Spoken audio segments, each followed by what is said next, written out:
Raja, spoiler.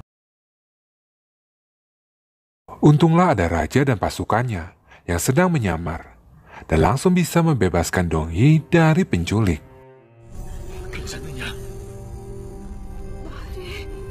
Niat petugas Yun dan Menteri O untuk menjadikan Donghee kambing hitam gagal. Mereka pun jadi bertanya-tanya, kenapa raja bisa terlibat dengan seorang gadis budak? Selain berterima kasih pada raja, Donghee pun menceritakan tentang hasil penemuannya yang dapat membebaskan selir Jiang dari fitnah. Sesuai dengan arahan dari Donghee, raja pun langsung menemui kepala polisi Seo. Kepala polisi Seo langsung menunjukkan kepada raja tentang hasil penemuan dari Donghee, di mana setelah dipraktekkan bahwa apa yang dikatakan oleh Donghee adalah benar. Jika seseorang memegang pinelia lalu dibasuh oleh cuka, maka tangannya akan menunjukkan perubahan warna. Hal itulah yang bisa dijadikan bukti untuk membebaskan selir Jiang dari fitnah.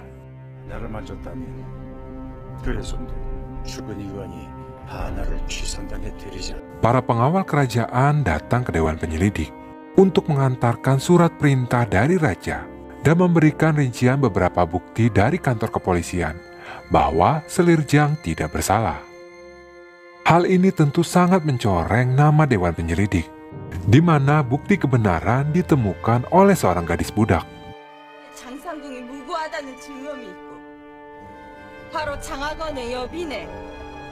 Ibu Suri dan Menteri Perang tentu sangat frustasi, karena lagi-lagi rencana mereka harus gagal. Dalam pertemuan dengan menterinya, raja mengungkapkan rasa marahnya bahwa dia tidak akan pernah membiarkan dalam pemerintahannya ketidakadilan terjadi. Dia tidak akan mengampuni terhadap orang yang menjadi dalang dari kekacauan ini.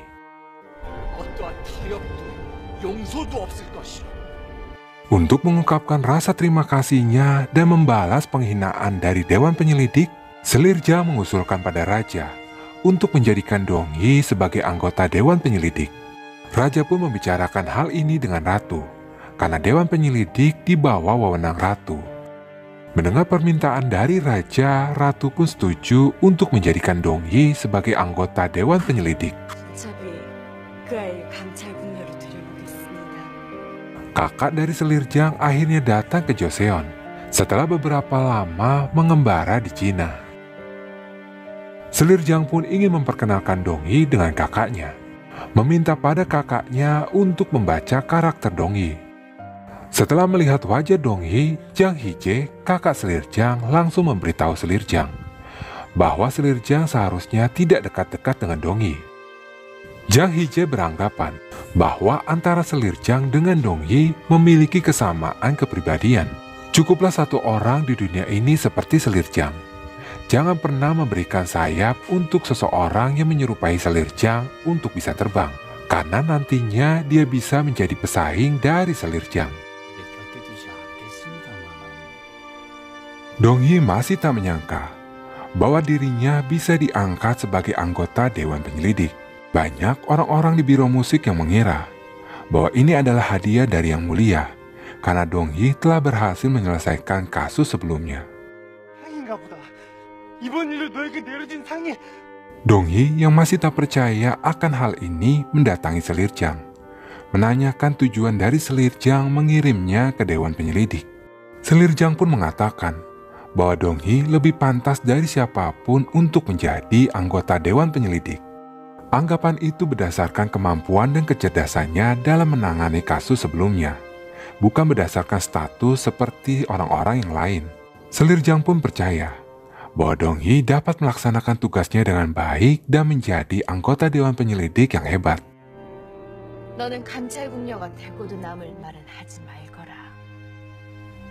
Pengangkatan Donghee ini tentu menjadi penghinaan di Dewan Penyelidik.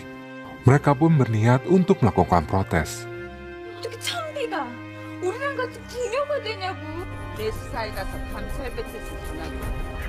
Ketua Dewan Penyelidik langsung menemui ratu, meminta pada ratu untuk membatalkan keputusan dari raja. Ibu Suri yang sudah mendengar aksi protes dari Dewan Penyelidik juga mendatangi kediaman ratu.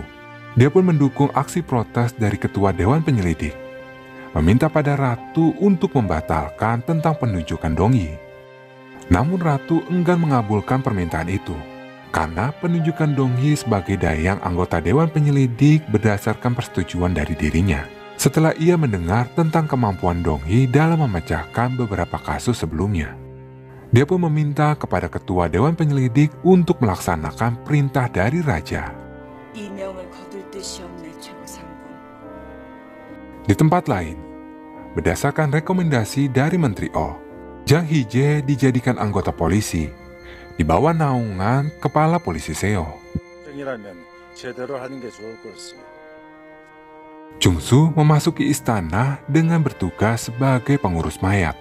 Dia pun berusaha untuk mencari beberapa dokumen penting, namun aksinya ketahuan oleh Jang Hee-jae, di mana Jang Hee-jae adalah orang yang ia tolong, karena sebelumnya Jang Hee-jae telah melakukan sebuah keributan. Jang Hee-jae tentu curiga dengan tindakan dari Jun-soo, namun dia tetap membiarkan Jun-soo pergi. Keesokan harinya, kedatangan Dongyi di kantor Dewan Penyelidik mendapat tatapan sinis dari sebagian anggota Dewan Penyelidik. Penyelidik Jung yang baik hati merasa kasihan dengan Dongyi. Dia pun memberi nasihat kepada Dongyi bahwa sebelum Dongyi menunjukkan kemampuannya, tidak akan ada orang yang akan menganggapnya. Oleh karena itu, Dongyi pun harus bekerja keras untuk bisa diakui sebagai anggota Dewan Penyelidik. Penyelidik Yu yang tak suka akan keputusan yang mulia ini menemui Ibu Suri. Dia pun mengutarakan rencananya untuk membuat Dongyi keluar dari kantor Dewan Penyelidik dan kembali kepada biro musik. Semua itu bisa ia lakukan tanpa melanggar perintah dari Yang Mulia dan berdasarkan peraturan yang telah berlaku. Rencana penyelidik Yu adalah menggunakan sebuah ujian yang harus dilalui oleh anggota Dewan Penyelidik untuk tetap bertahan sebagai anggota Dewan Penyelidik. Dia pun akan mengikutsertakan Dongyi dalam ujian tersebut. Namun penyelidik Jung tak menyetujui rencana kotor itu, mengingat Dongyi baru 3 hari menjadi anggota Dewan Penyelidik. Tetapi keberatan dari penyelidik Jung tak dihiraukan oleh ketua. Dia pun menyetujui rencana dari penyelidik Yu.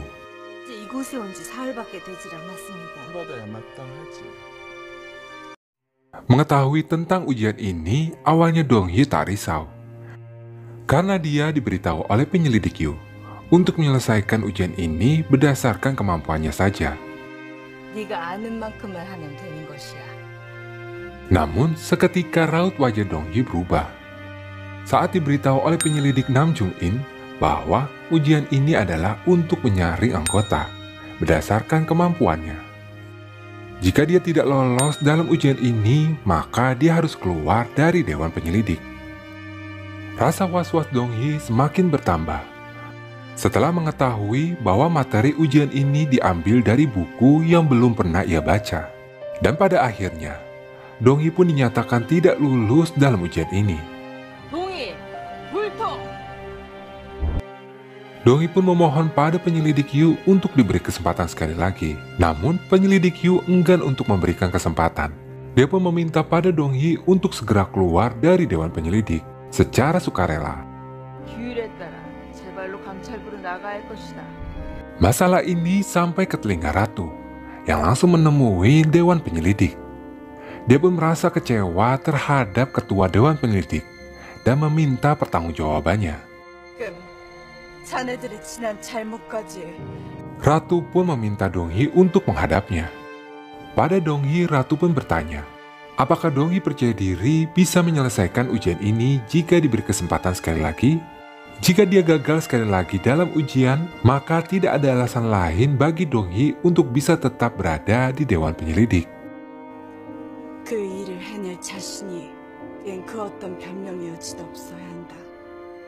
Dengan mantap dan yakin, Dongyi pun menjawab bahwa ia sanggup menyelesaikan ujian ini jika diberi kesempatan. Sesuai dengan instruksi dari Ratu, ketua Dewan Penyelidik pun diganti. Dan sebagai ketua penguji kali ini akan diberikan kepada Dayang Jung.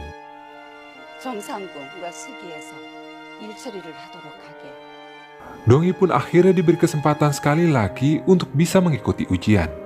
Ujiannya pun akan dilaksanakan 3 hari lagi. Raja yang mendengar Dongyi diberi kesempatan sekali lagi untuk bisa mengikuti ujian tentu senang. Dia pun segera mendatangi Dongyi dengan penyamarannya. Kehadiran Raja untuk bisa membantu Dongyi dalam belajar. Dan berkat bimbingan belajar dari Raja, Dongyi dapat menjawab pertanyaan dengan baik. Dan dia pun akhirnya dinyatakan lulus dalam ujian ini. Dongyi bertemu dengan teman-temannya dari biro musik. Pada Dongyi, Yongdal pun meminta tolong untuk menyelidiki seseorang. Orang tersebut adalah penyewa rumahnya yang sangat misterius. Yongdal pun memberikan barang yang telah ia ambil dari si penyewa, berupa ikat kepala dengan logo Persaudaraan Pedang. Melihat logo tersebut, Dongyi pun tentu kaget. Dia pun langsung menanyakan pada Yongdal di mana pria itu berada. Yongdal pun memberitahu bahwa pria itu telah bekerja di kantor kepolisian sebagai pengurus mayat.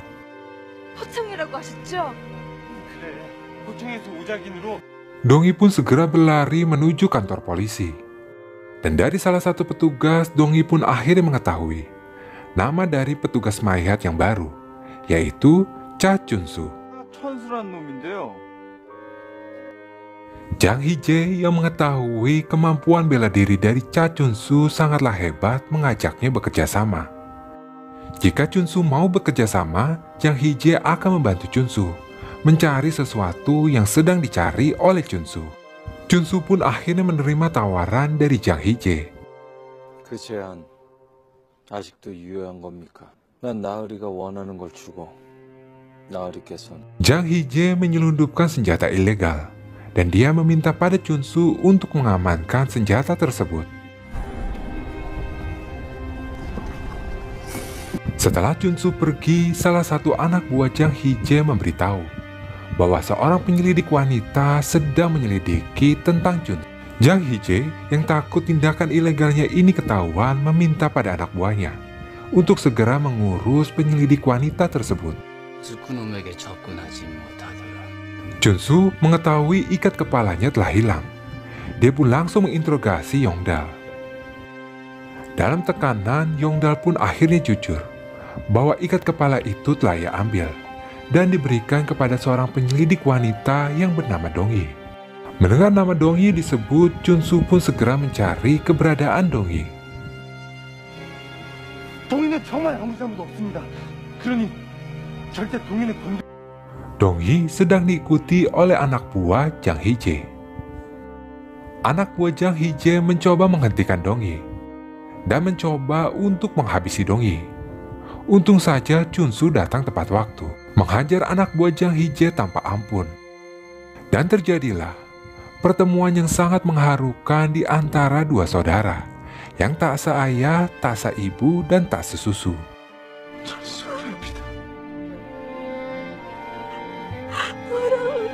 Mereka pun saling bercerita tentang kehidupan mereka masing-masing setelah mereka terakhir bertemu. 혼자 어떻게 지냈니, 동희야? 전부 다 말씀드릴게요. Raja mendapatkan informasi dari kepala polisi Seo bahwa ada seorang penyelinap yang akan ikut serta dalam rombongan utusan dari King. Si penyelinap bernama Kim Yundal, seorang warga Joseon yang telah berhasil mendapatkan posisinya setelah ia menyelesaikan sebuah misi yang diberikan oleh utusan dari King. Kim Yundal ini melakukan sebuah penyelundupan yang bekerja sama dengan seorang pejabat dari Joseon. Untuk bisa menemukan bukti kejahatannya, kepala polisi Seo berencana akan meminta bantuan dari Dewan Penyelidik. 그리고 특히 원래 궁녀들과의 연관을 고려해. Untuk bisa membantu kepala polisi Seo, maka terbentuklah sebuah tim yang bernama Gadis Pencari Fakta. Dan di dalamnya terdapat Dongyi sebagai anggotanya. 동희. 예. Para gadis yang terpilih ini akan menyamar sebagai seorang pelayan istana yang akan melayani utusan dari King. Setiap percakapan dan gerak-gerik mereka awasi. 저들이 하는 이야기야.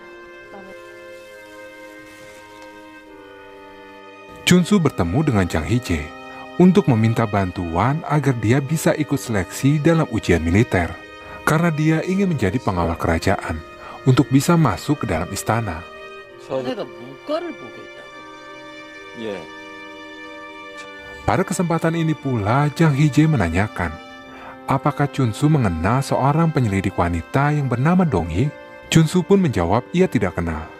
Jang Hee-jae memperingatkan Chunsu untuk hati-hati, karena jika dia sampai ketahuan tentang aksi penyelundupan, itu akan jadi mara bahaya bagi dirinya. Ternyata Kim Yundal ini adalah kenalan dari Jang Hee-jae. Jang Hee-jae pun langsung memperkenalkan Kim Yundal dengan Menteri Oh. Kim Yundal ingin menyelundupkan barang ke Joseon secara ilegal, dan Jang Hee-jae pun meminta bantuan pada Menteri Oh untuk bisa menghentikan penyelidikan yang dilakukan oleh kepolisian. Sebagai gantinya, Kim Yundal akan memberikan sejumlah uang yang akan dia berikan untuk fraksi dari selatan. 다만 조선 땅에서 마음 편하게 지금 의금부와 포청에서 벌이는 Dong-hee sedang menyelinap, dan dalam aksinya ia menemukan secari kertas. Dia mencurigai kertas itu, namun ia tidak tahu maksud dari tulisan yang ada di kertas tersebut. Dong-hee pun bertanya pada penyelidik Nam. Namun penyelidik Nam pun tak mengerti maksud dari tulisan tersebut. Ia pun meminta pada Dong-hee untuk mengembalikan kertas itu ke tempat semula. Aksi dari gadis pencari fakta ketahuan oleh utusan dari King.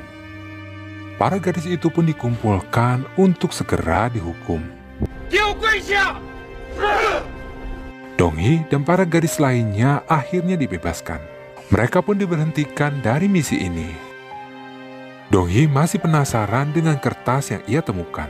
Keyakinannya kuat bahwa secari kertas itu adalah sebuah sandi.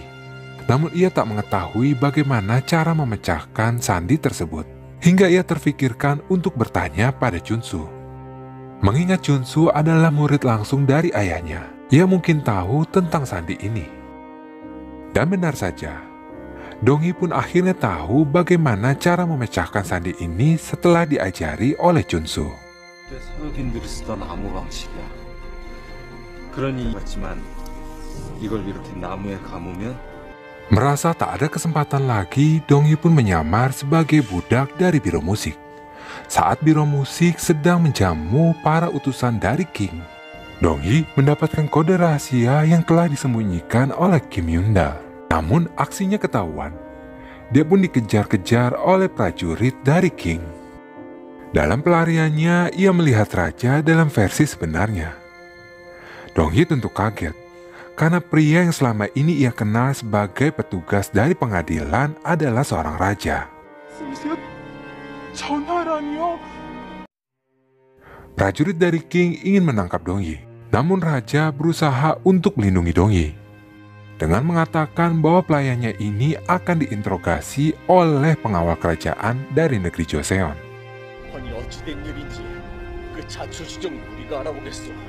Dong-hee pun dibawa ke kantor polisi untuk bertemu dengan kepala polisi Seo. Setelah diberitahu oleh Dong-hee, kepala polisi Seo langsung menghadap raja. Dia pun menunjukkan cara kerja dari kode rahasia tersebut. Di dalam kode rahasia itu tertulis tempat di mana Kim Yundal akan melakukan transaksi penyelundupan.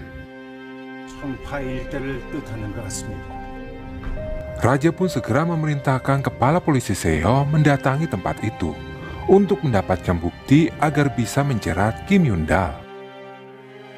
Saat polisi datang ke tempat itu, mereka tak menemukan sesuatu yang mencurigakan.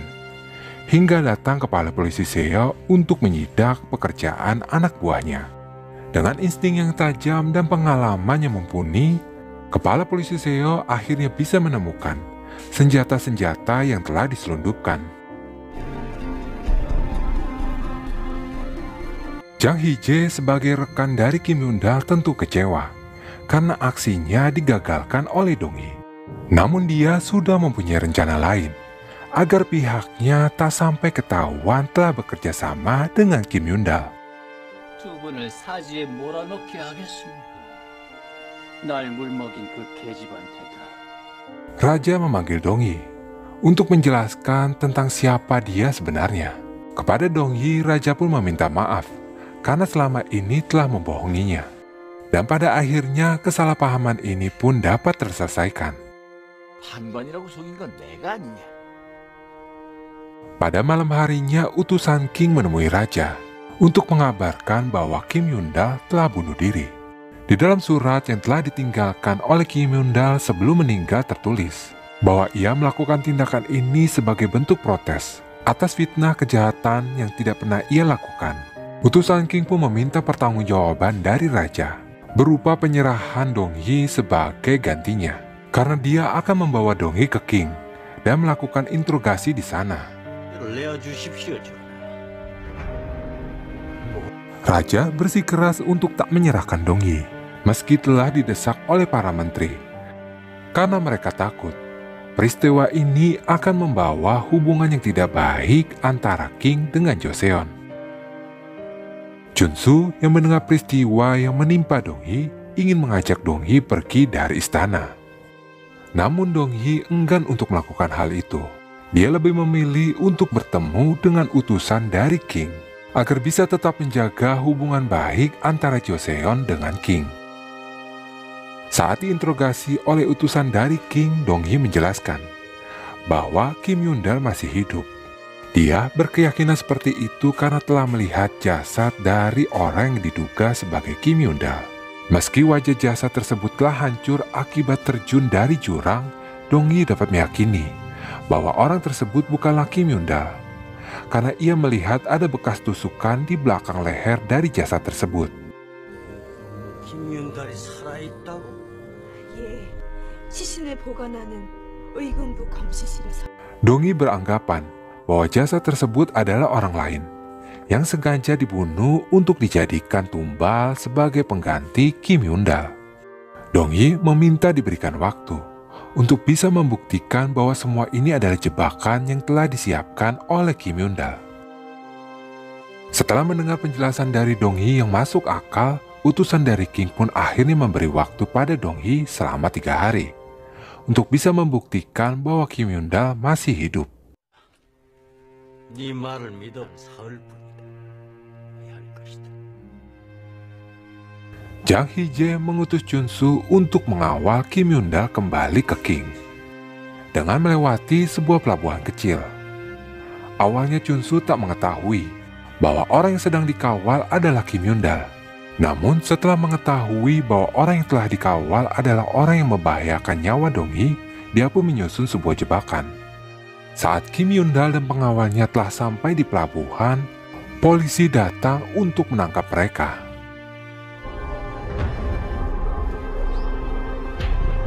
Di tempat yang berbeda, Donghi meminta bantuan pada penyelidik Jung dan penyelidik Nam untuk bisa mengecek keaslian surat yang telah ditinggalkan oleh Kim Yundal sebelum meninggal.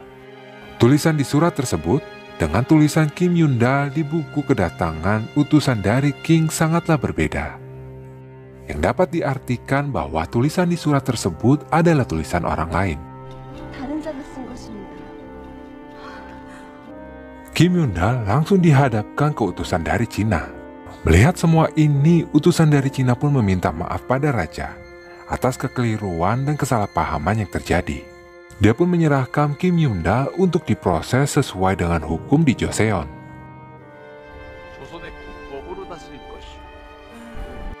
Untuk menginterogasi Kim Yundal, raja pun memerintahkan Menteri Oh sebagai ketuanya. Menteri Oh yang tidak ingin ketahuan tentang persekongkolannya langsung memerintahkan petugas Yun untuk segera menghabisi Kim Yundal. Berkat keberhasilan Donghi dalam memecahkan kasus ini, dia pun tidak diremehkan lagi oleh rekan kerjanya yang lain. Raja mengangkat selir Jang sebagai selir pendamping kerajaan tingkat 4 dengan bergelar Sukwon. Ibu Suri yang mendengar ini tentu tidak terima, karena dia takut nantinya fraksi selatan dan selir Jang akan semakin berkuasa. Dia berencana untuk bisa menggagalkan niat raja ini. Ibu Suri menemui raja untuk mengajukan protes tentang perintahnya mengangkat selir Jang. Sebuah alasan diungkapkan oleh raja yang mampu membuat Ibu Suri menyetujui rencananya ini, yaitu karena selir Jang sedang hamil. 해임을 했습니다. Ternyata selama ini Selirjang sedang menahan sesuatu, menahan sebuah ambisi besar untuk memperoleh posisi yang lebih tinggi. Hal itu tentu didukung oleh Menteri O dan fraksi selatan. Menteri O akan memberikan posisi yang lebih tinggi untuk Jang Hije, agar bisa melindungi posisi Selirjang. 아니, 어디 적당한 자리를 좀 알아보거라. Upacara pengangkatan Selirjang digelar, di mana Ratu sendirilah yang memberi surat pengangkatan kepada Selirjang.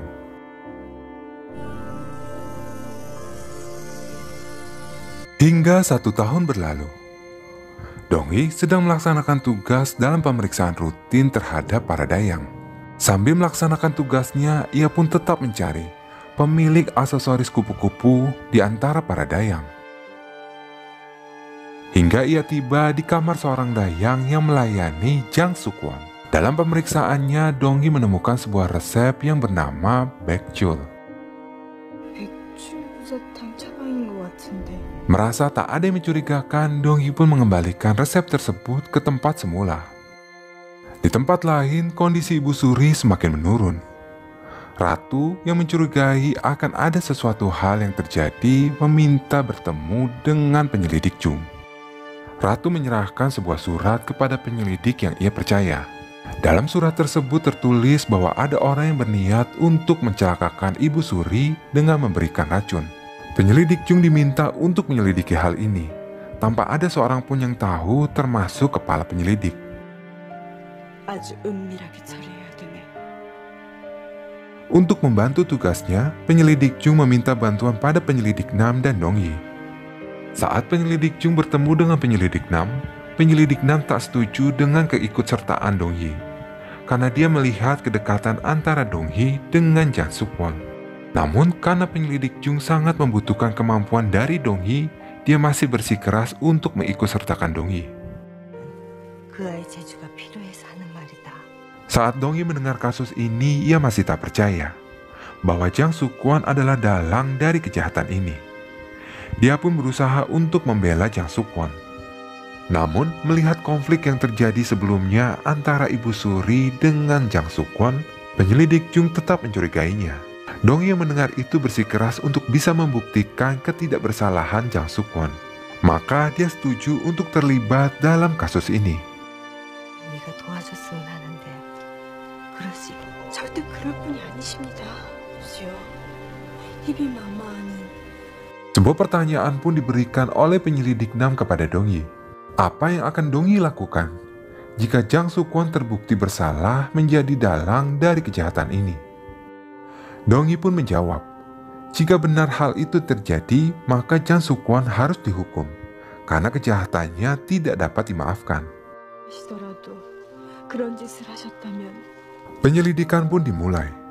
Setiap toko obat yang mensuplai ke apotek kerajaan diperiksa, namun mereka belum menemukan hal-hal yang mencurigakan.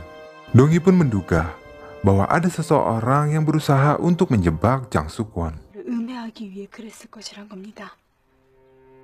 Hingga sebuah berita buruk terdengar, di mana Ibu Suri sedang koma dan keadaannya kritis. Keadaan rumah sakit menjadi panik, karena mereka belum menemukan penyebab dari penurunnya kesehatan Ibu Suri. Di tempat lain, Donghee dan rekannya masih berusaha untuk mencari penyebab apa yang terjadi. Dia pun meminta bantuan pada Chunsu untuk memeriksa obat herbal yang digunakan untuk menyembuhkan Ibu Suri. Awalnya Chunsu merasa tak ada yang mencurigakan, hingga ia teringat akan sebuah pelajaran, di mana sebuah obat herbal akan menjadi racun jika bertemu dengan lawan obat herbal yang lain. Seperti salah satu obat herbal yang digunakan untuk mengobati Ibu Suri, yang bernama Cula Badak, tidak cocok digunakan dengan obat herbal yang bernama Baekjul. 승마가 오도하는 상극이긴데 부사탕도 있고 백출 부사탕. Mendengar nama Baekjul disebut, seketika Donghee mendapat pencerahan. Dia teringat akan resep yang sebelumnya ia temukan dalam pemeriksaan di kamar salah satu dayang yang melayani Jang Suk-won. Di tempat lain, dayang yang sedang dicurigai oleh Donghee keluar dari istana untuk menemui seseorang. Ternyata orang tersebut adalah Jang Hije.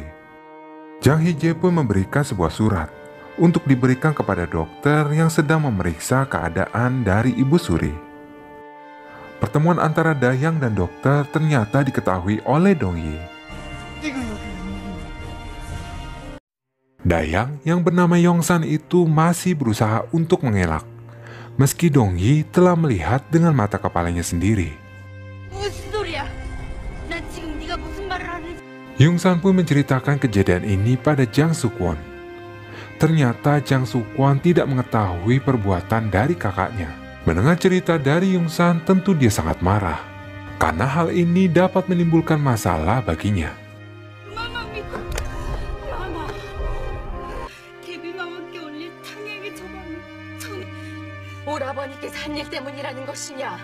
Di hadapan Jang Suk-won, Jang Hee-jae mengakui segala perbuatannya. Semua ini dilakukan untuk melindungi posisi Jang Suk-won dan pangeran. 끝까지 대비뿐이 됐으니까 되었습니다. Jang Suk-won masih mencoba untuk bisa menghentikan perbuatan dari kakaknya. Namun Jang Hee-jae masih bersikeras untuk menolak.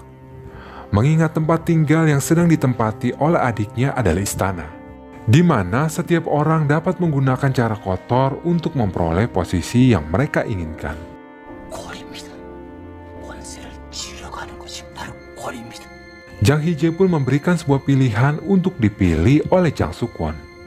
Yang pertama, meminta Jang Suk-won untuk menutup mata dan membiarkan dirinya untuk tetap menggunakan cara-cara kotor agar posisi Jang Suk-won tetap aman.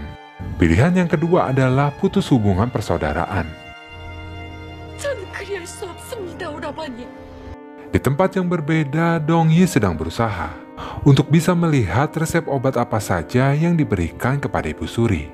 Namun, untuk bisa melihat daftar resep obat tidak segampang itu, karena Dongyi harus membawa surat resmi dari Dewan Penyelidik. 일전에 제가를 받아오시죠. Dongyi yang tak kenal putus asa menggunakan cara lain, yaitu dengan cara menyelinap ke tempat ruangan resep obat. Setelah lama mencari, Dongyi pun akhirnya mendapatkan buku catatan harian milik farmasi, di mana dalam catatan tersebut tertulis bahwa Ibu Suri sudah 1 bulan diberikan resep obat Baekjul.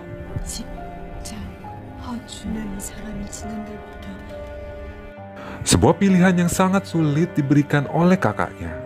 Dan untuk bisa memutuskan pilihan mana yang akan dia ambil, Jang Suk-won menyuruh Dayang Cho untuk mencari keberadaan Dongyi. Saat bertemu dengan Dongyi, Jang Suk-won mengaku bahwa perbuatan Dayangnya atas perintah darinya. Namun obat tersebut bukan disiapkan untuk Ibu Suri, melainkan untuk pangeran yang sering sakit-sakitan.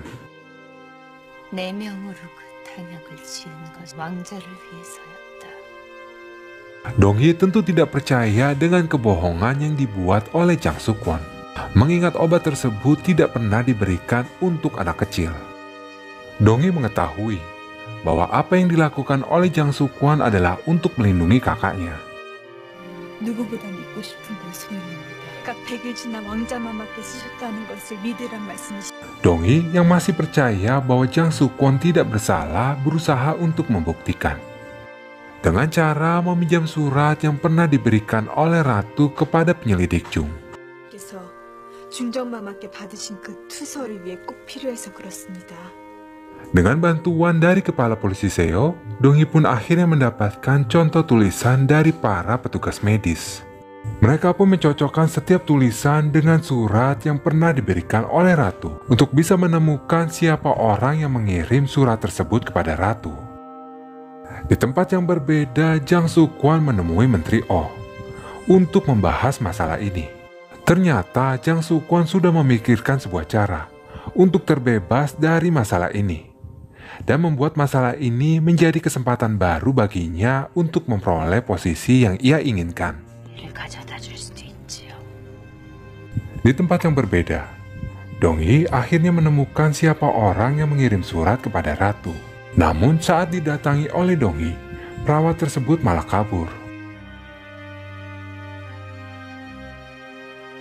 Saat didatangi oleh Dewan Penyelidik, ternyata perawat tersebut mencoba untuk bunuh diri, namun masih bisa diselamatkan. Setelah keadaannya mulai membaik, perawat tersebut menceritakan bahwa ia melihat dengan mata kepalanya sendiri. Seorang tabib bernama Hu mencampurkan obat bekjul ke dalam obat milik Ibu Suri.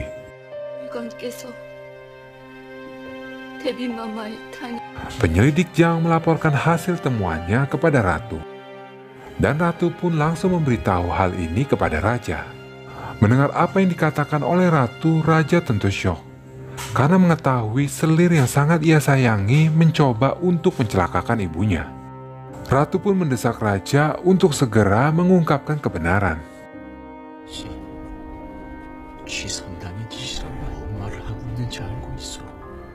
Dengan bantuan kepolisian, Tabib Hu akhirnya bisa tertangkap. Di hadapan Raja, Tabib Hu membuat pengakuan yang sangat menggemparkan bahwa orang yang menyuruhnya untuk melakukan semua ini adalah Sang Ratu.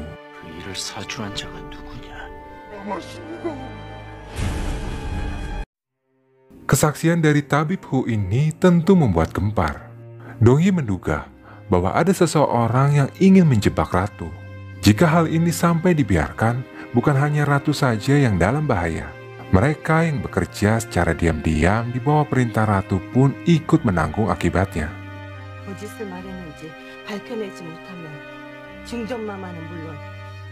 Dongyi yang mengetahui hal itu tentu tidak akan diam begitu saja.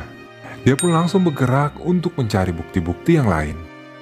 Ratu yang masuk dalam jebakan dari Jang Sukwon mencoba menjelaskan pada Raja bahwa dirinya difitnah. Dia pun menjelaskan dari awal tentang kejadian yang menimpanya.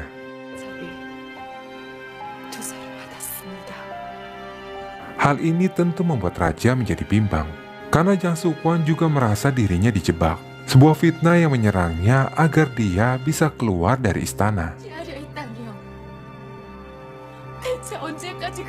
Untuk bisa menyelesaikan masalah ini, kepala polisi Seo pun dipanggil. Diperintahkan oleh Raja untuk mencari tahu apa yang terjadi sebenarnya sebelum masalah ini di luar kendali.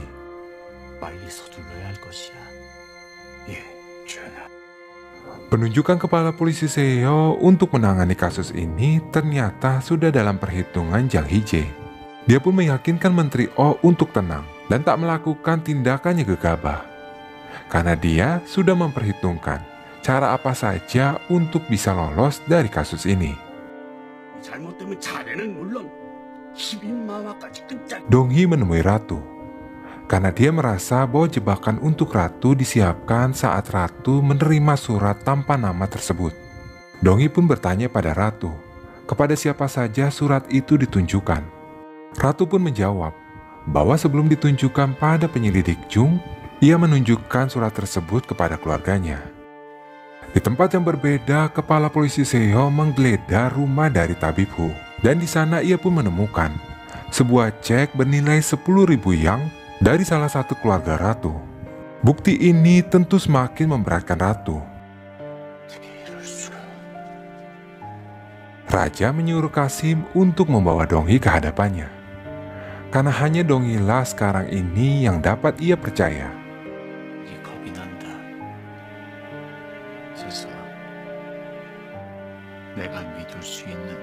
Kedekatan antara Dongyi dan Raja ternyata dilihat oleh Jang Sukwon. Ia pun merasa cemburu karena Raja dapat tertawa lepas di hadapan Dongyi. Raja sangat tercengang setelah mendengar laporan dari kepala polisi Seo bahwa keluarga Tabib Hu memiliki kedekatan dengan keluarga Ratu. Ditambah lagi ada bukti pembayaran yang diterima oleh keluarga Tabib Hu 1 hari sebelum Ibu Suri pingsan.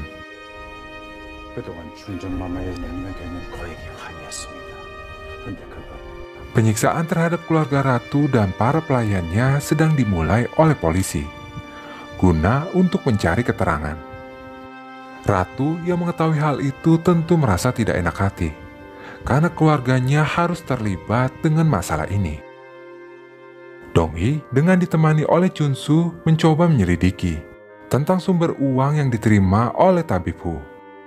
Dari cek tersebut diketahui bahwa bank yang mengeluarkan adalah Bank Im. Namun mengetahui jumlahnya sangat besar dan tak mungkin dikeluarkan oleh Bank Im, dapat diperkirakan bahwa cek itu adalah palsu.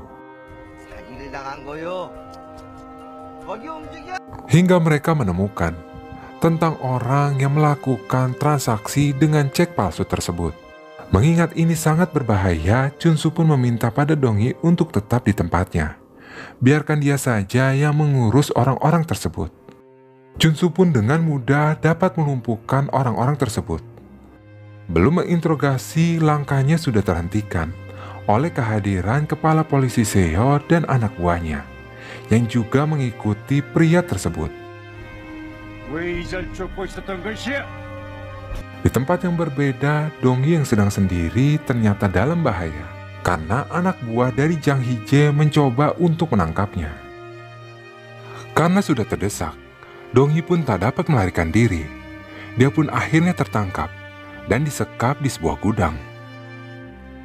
Di tempat yang berbeda, kepala polisi Seo akhirnya mengetahui bahwa Chunsu adalah kakak angkat dari Dong-hee.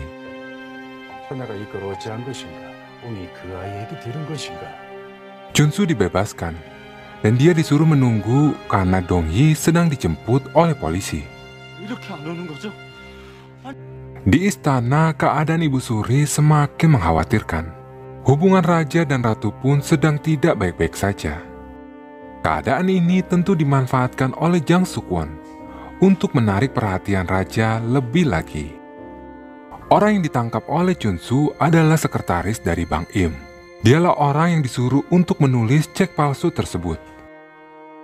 Saat diinterogasi siapa orang yang menyuruh menulis cek palsu tersebut, dia hanya bisa menjawab bahwa dia diperintahkan oleh atasannya. Dia pun memberitahu, saat dia menulis cek palsu tersebut, dia mendapatkan sebuah cek asli dari si pelaku, yang hanya bisa ditukarkan di sebuah bank di daerah Dosung, milik seorang pedagang besar bernama Park Jung-myung.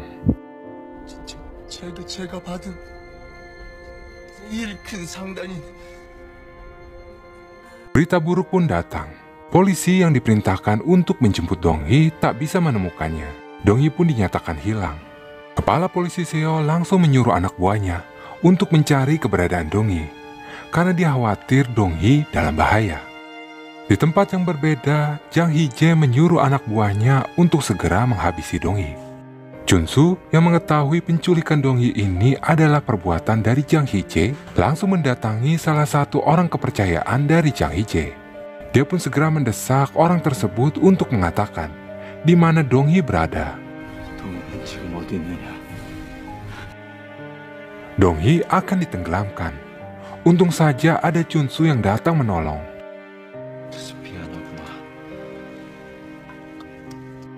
Polisi yang membawa sekretaris Bang Im diserang. Dan para penjahat itu berhasil merenggut nyawa dari saksi mata. Para menteri dari klan selatan mencoba mendesak raja untuk segera menurunkan ratu sekarang juga dan mengadilinya sesuai dengan kejahatan yang telah dilakukannya. Untuk bisa mengulur waktu agar mendapatkan bukti yang kuat, Dong-hee pun menemui Jang Hee-jae. Dong-hee mencoba mengancam Jang Hee-jae bahwa sekretaris Bang Im yang coba dibunuh oleh Jang Hee-jae ternyata masih hidup. Meski sekretaris itu terluka parah, namun keadaannya mulai membaik setelah mendapat perawatan. Dong-hee pun mengajukan sebuah negosiasi. Dia akan memberikan sekretaris tersebut kepada Jang Hee-jae, asalkan penyelidikan terhadap ratu dihentikan. 만들어준 그 석이 말입니다. 그자가 살아있기 때문입니다. Mendengar pernyataan Dong-hee itu, Jang Hee-jae tentu kesal karena lagi dan lagi usahanya digagalkan oleh Dong-hee. Jang Hee-jae langsung menemui Jang Suk-won, meminta pada Jang Suk-won untuk menunda penurunan ratu. Namun Jang Suk-won tidak mau, karena sudah terlalu banyak yang dikorbankan. 평생을 지켜온 제 자존심을 버리고 시작한 일입니다. Salah satu keluarga ratu yang sedang diperiksa dan disiksa oleh pengadilan membuat sebuah pengakuan. Dan pengakuan ini pun langsung diserahkan kepada raja. Raja pun akhirnya memutuskan akan menurunkan ratu dari tahtanya setelah Ibu Suri dinyatakan meninggal. Karena kata tabib, Ibu Suri tidak akan bertahan lama. Waktunya hanya tinggal malam ini. Di tempat yang berbeda, Chunsu dan Dong-hee sedang mencari kotak besi milik Bang Im. Dari salah satu pelayannya, Donghi pun akhirnya menemukan di mana kotak besi itu disimpan. Dan benar saja, di dalam kotak besi itu terdapat cek asli yang pernah diberikan oleh si pelaku. Di istana sedang berduka karena Ibu Suri dinyatakan meninggal. Ratu pun akan segera dilengsarkan. Mampukah Donghi bertahan di istana setelah nantinya Jang Sukwon berkuasa? Penasaran? Moto kelanjutannya tunggu part selanjutnya. Sampai jumpa teman-teman.